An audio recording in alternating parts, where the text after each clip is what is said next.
اعوذ باللہ من الشیطان الرجیم، بسم اللہ الرحمن الرحیم۔ وقال الشیطان لما قضی الامر ان اللہ وعدکم وعد الحق ووعدتکم فاخلفتکم وما كان لي عليكم من سلطان إلا أن دعوتكم فاستجبتم لي فلا تلوموني ولوموا أنفسكم ما أنا بمصرخكم وما أنتم بمصرخي إني كفرت بما أشركتمون من قبل إن الظالمين لهم عذاب أليم۔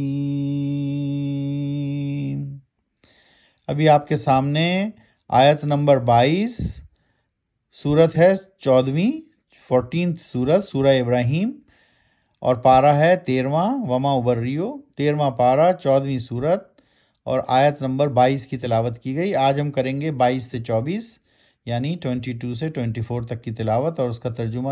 اب ہم 22 کا ترجمہ پڑھتے ہیں۔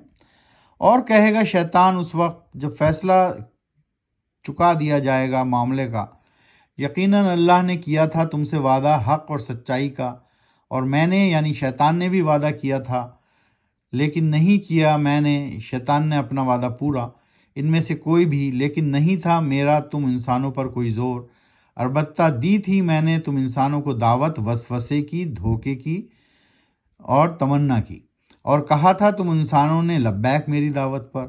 تو نہیں ملامت کرو تم مجھ پر اے انسانوں، ملامت کرو تم اپنے آپ کو ہی، اور نہیں ہوں میں یہاں تمہارا فریاد سننے والا، اور نہ ہی تم انسان فریاد رسی کر سکتے ہو میری۔ میں بری الذمہ ہوں اس شرک سے جو تم نے کیا تھا اے انسانوں، ٹھہرا کر مجھ کو شریک پہلے دنیا میں اللہ کا، یقیناً ظالموں کے لیے عذاب علیم ہے۔ اب شیطان بھی بھاگ گیا جناب۔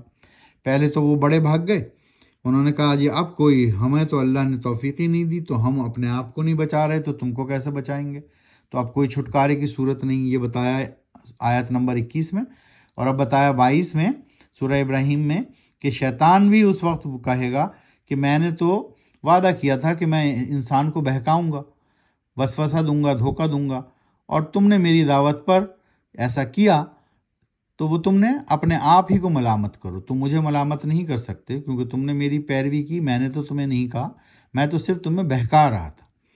یہاں تک کہ اب اس کی یعنی انسان کی فریاد رسی سننے والا یا فریاد سننے والا کوئی نہیں ہے۔ کیوں؟ آج دن ٹھہر گیا ہے، آج دن قیامت کا ہے، آج دن اعمال کے صلہ ملنے کا ہے۔ تو جب شیطان نے کہا کہ میں کچھ بھی نہیں کر سکتا، میں بری الذمہ ہوں اس شرک سے جو تم نے کیا اے انسانوں، ٹھہرا کر مجھ کو شریک پہلے دنیا میں اللہ کا، یقیناً ظالموں کے لیے عذاب علیم۔ یہ جناب اسٹیٹمنٹ ہوگا شیطان کا اس دن، قیامت کے دن۔ آیت نمبر 23 وَأُدْخِلَ الَّذِينَ آمَنُوا وَعَمِلُوا الصَّالِحَاتِ جَنَّاتٍ تَجْرِي مِن تَحْتِهَا الْأَنْهَارُ خَالِدِينَ فِيهَا بِإِذْنِ رَبِّهِمْ تَحِيَّتُهُمْ فِيهَا سَلَامٌ۔ اور اس کے الٹ داخل کیے جائیں گے وہ لوگ جو ایمان لائے اور کیے جنہوں نے اعمال صالح، نیک اعمال، ایسی جنتوں میں کہ بہہ رہی ہوں گی اس کے نیچے نہریں، رہیں گے وہ اس میں ہمیشہ اذن حکم یعنی اپنے رب کے حکم سے۔ تحیتہم فیہا سلام، دعا ہوگی ان کی آپس میں ملاقات پر وہاں سلامتی ہو تم پر، تو اس پر ان کو سلامتی کے ساتھ رکھا جائے گا، اور ایسی جنتیں ہوں گی وہ کہ اس میں بہہ رہی ہوں گی نہریں، دودھ کی نہریں، پیور پانی کی نہریں، خوبصورت چشمے۔ آیت نمبر 24 الم تری کیف ضرب اللہ مثلا کلمۃ طیبۃ کشجرۃ طیبۃ اصلها ثابت وفرعها فی السماء۔ کیا نہیں دیکھتے تم، کرتے غور اے نبی صلی اللہ علیہ وسلم، کیسی عمدہ بیان کی ہے اللہ نے مثال کلمہ طیبہ کی، درخت ایسا پاکیزہ جیسا کھجور، جڑیں جمی ہوئی گہری زمین میں، جبکہ شاخیں پہنچی ہوئی آسمان تک۔ تو اللہ سبحانہ وتعالیٰ پھر فرما رہے ہیں کہ تم غور کرو ذرا کہ کیسی اچھی مثال ہے اللہ نے دی ہے مثال کلمہ طیبہ کی۔ طیب معنی پاک، تو ایسا درخت، ایسا جیسے کھجور کا درخت، رائٹ، تو جس کی جڑیں جمی ہوئی ہوں گہری، تو اس طرح اللہ سبحانہ و تعالیٰ بتا رہے ہیں کہ کیا معاملہ ہوگا آخرت کے دن، اور کیا معاملہ ہوگا کفار کے ساتھ، اور کیا معاملہ ہوگا ایمان لانے والوں کے ساتھ، نیک اعمال کیے جنہوں نے اور ایمان لائے اور اللہ کے حکم کی تائید کی۔ تو اس طرح آج ہم نے کی سورہ ابراہیم کی آیت نمبر 22 سے 24۔ تو دعاؤں کا جو سلسلہ ہم نے شروع کیا ہوا ہے ربنا کے ساتھ، ربنا والی آیات پڑھتے ہیں ہم اور کوشش کرتے ہیں کہ اس کو یاد کریں۔ آج ہم کریں گے 3-53۔ 3-53 کو دیکھیں، یہ دیکھیں ربنا 3 کا مطلب تیسری صورت کون سی ہے؟ آل عمران۔ آل عمران کی تیسری صورت ہے، اور تیسری صورت کی آیت نمبر ہے 53۔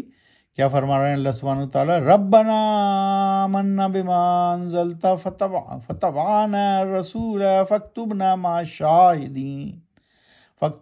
الشاہدین ربنا آمنا بما انزلت وتبعنا الرسول فاکتبنا مع الشاہدین۔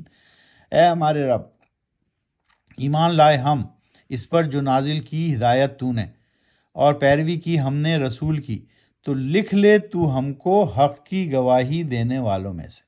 فاکتبنا لکھ لے، پلیز ہمارا نام لکھ لیجئے، پلیز ہمارا نام شامل کر لیجئے۔ کن لوگوں میں؟ مع الشاہدین، جن لوگوں نے حق کی گواہی دی، جن لوگوں نے تجھے مانا، جن لوگوں نے تیرے حکم کی پیروی کی۔ ربنا، اے ہمارے رب، آمنا، ہم ایمان لائے، انزلتا، جو تو نے نازل کی ہدایت، انزلتا، جو تو نے ہدایت کی ہدایت، وتبعنا رسول، کس پر؟ رسول کی پیروی، رسول پر۔ تو اب تو ہمارا نام لکھ لے ان لوگوں میں جس نے تیرے حق کی گواہی دی، جس نے تجھے مانا، جس نے تجھے راضی کرنے کے لیے، رائٹ؟